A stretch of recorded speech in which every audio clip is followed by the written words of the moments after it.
Good morning, all my beautiful souls out there. I wanted to backtrack to the prayer video that I did yesterday. I think I titled it Absolute Divine Alignment. That was a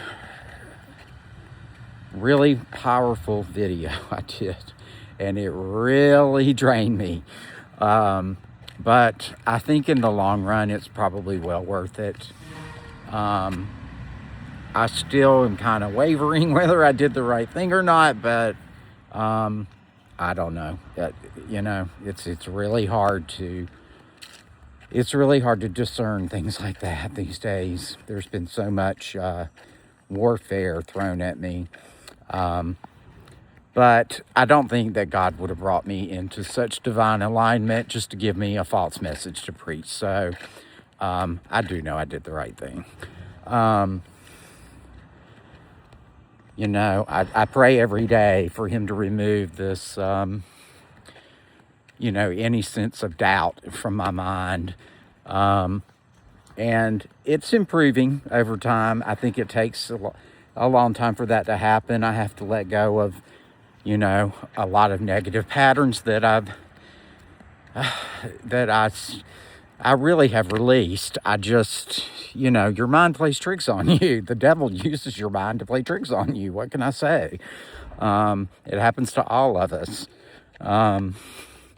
That's why you go to him. Go to him, because he will remove that cloudiness from your head. He will give you those signs and synchronicities to let you know that you are doing the right thing. That's what I do. And he almost always, without fail, comes back and gives me the signs that I need, and the assurances and the confirmations. I've been leaning way too heavily on outside people and whatnot to give me confirmations when I should take it to him. I'm really bad about that, and I've got to get better about that, because that's how the devil deceives you. That's how the enemy deceives you.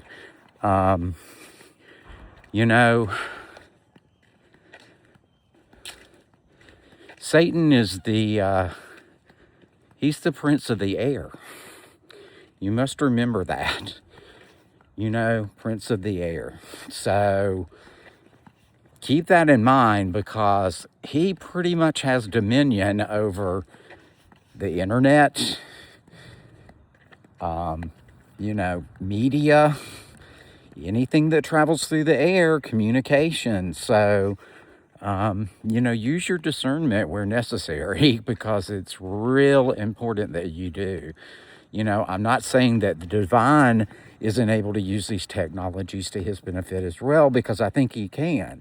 Technology is not evil, nor it's not negative nor positive. It's the choice that we make in the way that we use it. And of course, these technologies, including even AI, I believe, can be used. If they're used for positive purposes, then they're going to be in a divine alignment, just like my energy is in divine alignment. Those energies will be in divine alignment. However, I think we have all seen the proof that these are not being used in a divine way, that they are being used in a very negative way. And so you have to learn to weed through those messages and things of that nature. That said, just a moment.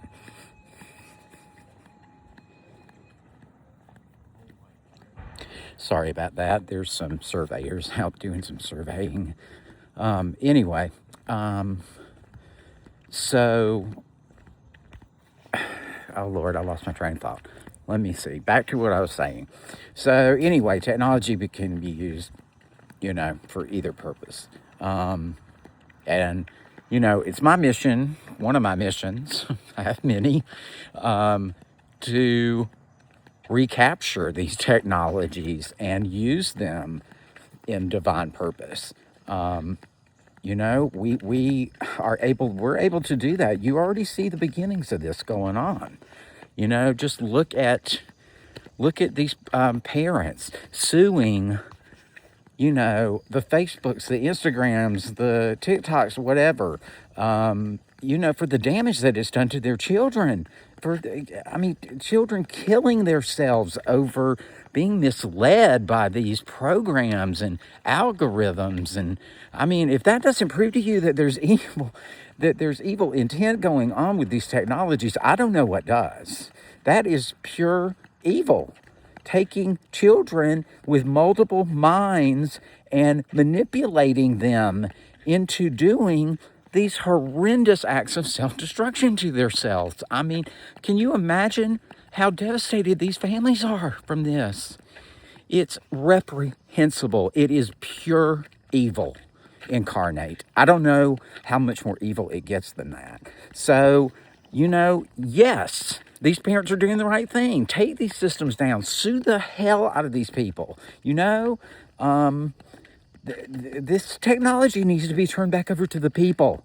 It should not be controlled by these conglomerates that are only interested in profits, astronomical profits that give them control over the masses.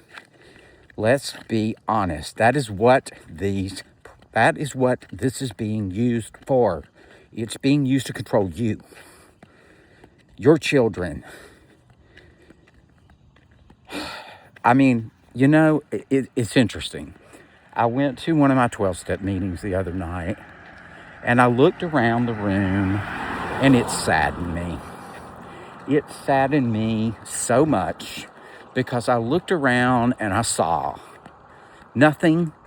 These are supposed to be healing places of healing, of bonding with people, of being, allowing yourself to be vulnerable with others, and, places of deep trust. And what I saw, this is before the meeting started now, but regardless, people should be conversing with each other and, getting to know one another and asking, how are you doing? How's your recovery going? Are you having any problems? That kind of thing. And instead of that, everybody is on their phone. Everybody has their phone out, and they are scrolling endlessly on their phones. Why bother going if you're going to be more involved with your freaking phone than you are with the people you're communing with in these meetings? It's just insanity.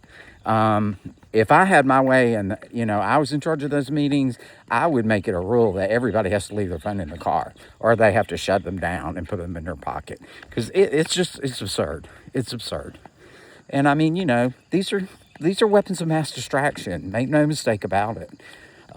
As I sit here videotaping this, but, unfortunately, this web of deceit has put us at the point where we have no choice now but if I want to reach people, the only way I can do that is through the social media platforms now. Do people understand that? That is not my choice of preference. I'm much more a